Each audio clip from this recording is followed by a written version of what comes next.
For myself, I own nothing in Russia. I have no loans in Russia. I don't have any deals in Russia.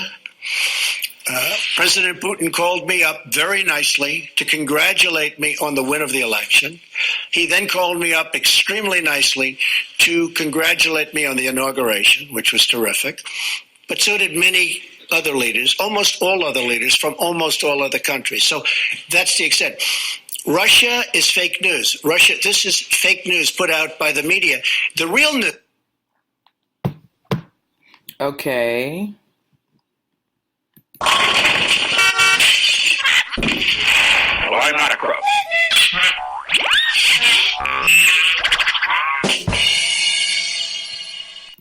We are Candor Talk Live, the new progressive raw talk show discussing current hot political and social topics. The host is DICESI, www.candortalk.com.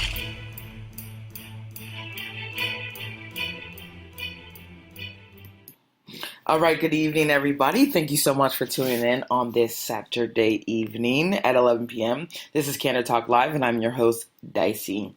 And today's show, what we're going to be talking about is, the title actually of the show is Jared Kushner just sank Trump's presidency. We firmly believe that. Jared Kushner just sank Trump's presidency.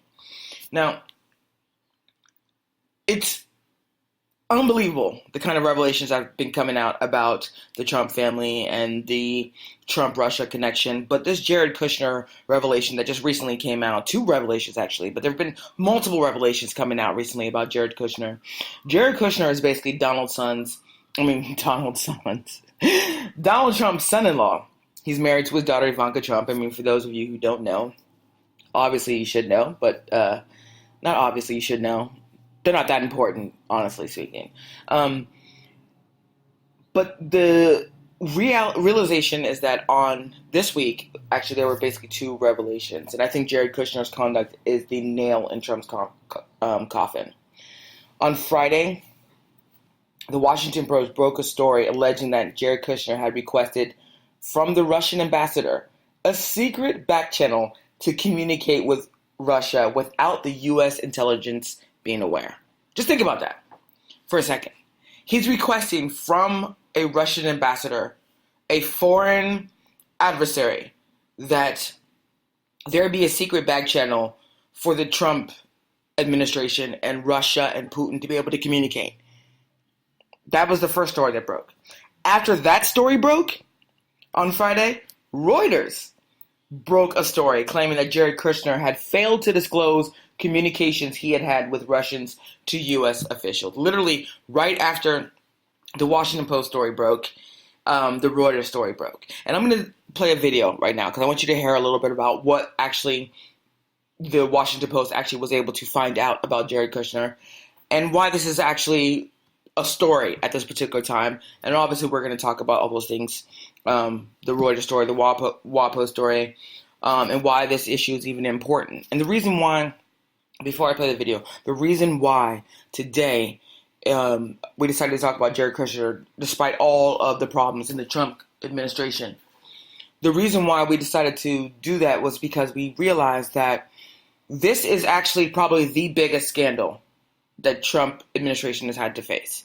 This one is greater than all the other things. And if you can think about all the things that have transpired, from obstruction of justice to abuse of power to all of just multiple other issues that have transpired throughout the Trump administration, this one right here is the deal breaker.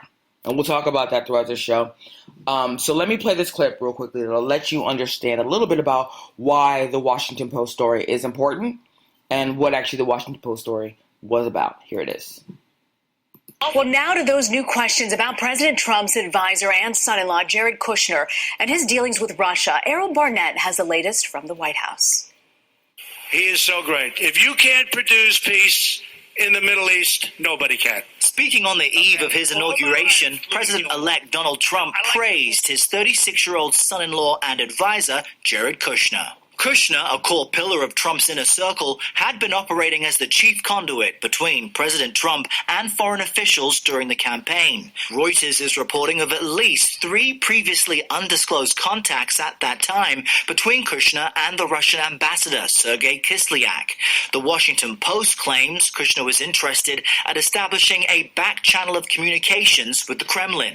The FBI is already scrutinizing Kushner's Russian contacts, but has not accused him of any wrongdoing. Among the communications is a December meeting with the Russian ambassador and a follow-up with Sergei Gorkov, the chairman of Russian state-owned bank VEB. That bank is currently sanctioned by the United States. Democrats like California's Ted Lieu now want the president's trusted advisor punished. He is now in a compromisable position. He needs to have his security clearance suspended. In a statement responding to the Reuters report, Kushner's attorney said, quote, Mr. Kushner participated in thousands of calls in this time period. He has no recollection of the calls described. Trump associates already facing FBI scrutiny include former campaign chairman Paul Manafort, former National Security Advisor Michael Flynn, former Foreign Policy Advisor Carter Page, and longtime Trump friend Roger Stone. Now, Jared Kushner's lawyer also says they have requested dates of the alleged undisclosed Russian contacts so they can investigate. Meanwhile, former FBI Director James Comey, who has agreed to testify in front of the Senate Intelligence Committee, is still coordinating when to do so. Rena? Okay, so there you heard, that was also CBS Evening News. That was a clip from them.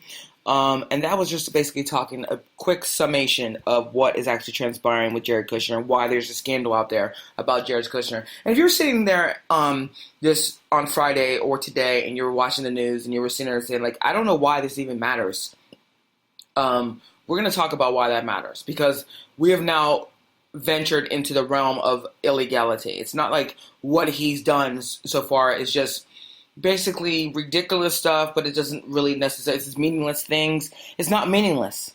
What he did was actually and can be deemed criminal. And that's why this is such a big story, and that's the reason why we're saying that he is the nail in Trump's coffin. So I'm going to play another clip. And this talks a little bit more and gives a little bit more information about the Reuters story.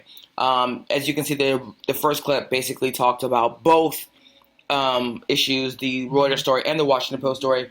Right now, what I'm going to do is going to play something that I think will talk a little bit more about the Reuters story, because the Reuters story breaking is big news too as well. And that breaking right after the other story is pretty significant. So here it is. Seven current and former U.S. officials told Reuters U.S. President Donald Trump's son-in-law and close advisor Jared Kushner had at least 3 previously undisclosed contacts with the Russian ambassador to the United States during and after the 2016 presidential campaign. 2 of the sources said those contacts included 2 phone calls between April and November last year. 2 other sources, one current and one former law enforcement official, said earlier this year Kushner had become a focus of the FBI investigation into whether there was any collusion between the Trump campaign and the Kremlin. The current law enforcement official said that while the FBI is investigating Kushner's contacts with Russia, he is not currently a target of that investigation. Okay. So as you can see, there were 7 intelligence individuals who were basically claiming that Kushner had communications with Russian individuals, and he basically did not disclose that. Or at least we weren't aware of that until there was an investigation by these reporters. And it's interesting because if you go back and look at like Nixon time period, and you go look at what happened and transpired during Watergate, and what you realize is that there's so many parallels between the Trump administration and the Nixon administration. And one major one is that the Washington Post was responsible basically for taking down Nixon. Well, partially responsible. Obviously, there was a lot of other external forces and internal forces, like in the Congress and stuff like that, that were against Nixon. But the Washington Post was the one that was consistently pushing the story. If you notice, and you look at a lot of these stories that are coming out, it's the Washington Post, again, that are, investigating these things and breaking these stories. But the reason why Jared Kushner's situation is so severe is, and this is from my own gathering of all the facts and all the information that has been out there and reviewing every single thing. And the reason why this is so serious is because what it seems is that there are multiple violations. There was a violation of the law by falsifying and lying to the officials by Jared Kushner. And then there also seems to be a violation of the Espionage Act. And I don't know if you watch MSNBC or if you watch CNN but mostly MSNBC. There's one of the very profound and knowledgeable world leaders kind of on intelligence information, and his name is Malcolm Nance, and he's on MSNBC a lot, just discussing and giving us better insight into how intelligence actually works and how they view these circumstances and situations that are occurring in the Trump White House. And Malcolm Nance basically broke down why Jared Kushner's situation is so important and why we should actually care. Because I think part of the problem is that individuals hear this and they say, oh, it's just people going after our president or whatever. Or this is another fake news. Or, this just has nothing to do with Trump. They're just trying to find something else. And it's like, if you are a patriot, if you believe that American sovereignty matters, if you believe that we should protect the interests of democracy at all costs, then you should be equally offended by the conduct of Jared Kushner. This is not some witch hunt. This is about people breaking the law that are literally supposed to be the leaders of this country, part of the leadership of this country. You cannot have these individuals breaking the law. How does that set an example to the rest of the population? And why would anybody give a damn to follow the law if the people that are voted and entrusted to set the example can't even do that? Why do we have laws? If the people that are supposed to enforce them, or the people that are creating them, or the people that are implementing them, or the people that are arguing about them, don't follow them themselves. There is nothing about being the president's son-in-law that allows you to be immune from, legal consequences. And so what they're doing in the Trump administration is they're taking so many great liberties, and even the American people are starting to say, this is too much, you're abusing the White House. Even the recent polls show they think Trump is abusing his office. So this is not just a liberal position. 54% of the population could not be all liberals. This is not a Democrat position. 54% of the population couldn't be Democrats and liberals. This is also Republicans, GOP, constituents, the base of the party who are saying this is getting out of hand. And now Jared Kushner, what he's done recently, this particular situation with Jared Kushner, is one of the worst situations we have been in as a country through our lifetime. I wasn't around during Nixon, Watergate. I know I obviously studied it. I'm aware of it. I understand it. But I wasn't around during that time period. I wasn't born by then. But the one thing I can definitely say is that in that time period, Americans cared about the sanctity of our institutions, the importance of the Constitution, the importance of setting the example. So many different things were so much more important to Americans at the time. And they didn't even have the massive, widespread modernization that we have today with the internet and all this other stuff. And they were appalled by what they saw. Now, but at the same time, there are still people there that supported Nixon, irrespective of all the things Nixon did. And that's Republicans for you sometimes. But this Jared Kushner situation and Donald Trump situation is important. And for those of you that don't understand the legal ramifications of it, I'm going to play a video for you from Malcolm Nance that I was talking about before. Because in this video, he helps explain to you a little bit about why this is of great importance and why people are concerned. This isn't a witch hunt, like I said before. This isn't just a liberalism, gone awry. This is the American people trying to maintain the fabric of this country, to maintain the democracy in this country. And the only way you can do that is by weeding out those individuals who threaten it. And Jared Kushner and Donald Trump and that entire administration is a disaster. And they threaten the fundamental freedoms that we have in this particular country, and they are not setting a good example. So listen to Malcolm Nance talk about the Espionage Act and Jared Kushner's violations. This is a clip from MSNBC from Chris Hayes' show, Malcolm Ness was basically talking about basically the story that broke by Washington Post about Kushner and the Russian ambassador trying to set up Kushner requesting from the Russian ambassador to set up a secret communication back channel with the Kremlin, which is Putin. So here it is. Malcolm, you've been covering this, and to me, part of what's so incriminating, really, for lack of a better word, and I don't want to say that there's necessarily something underneath it all necessarily, obviously, this is circumstantial, but is the deception. I mean, if you're meeting, look, you can say relationships with Russia are important, they've become dysfunctional, our administration ran openly and publicly on setting a new course of Russia relations. That was clear. That was not hidden. And we want to talk to the Russians, and we want to talk to the Russian ambassador because we want to get off on a good foot. They could have done that in the open. And of course, they have the right to do that in the open because they are the incoming government of the United States. There is nothing wrong with that. I'd like to put this into a better perspective for the audience, because I understand that, everyone wants to be a little cautious about this, and we should be cautious about it. It needs to have the amount of respect that's due to this breaking news. But had any individual, other than these individuals who worked immediately for President Trump, performed these actions at any time in the SF-86 security clearance process, they would have immediately had their clearances pulled. They would have had their jobs terminated. Some of these contacts are so suspicious that they would have warranted their own counterintelligence investigation.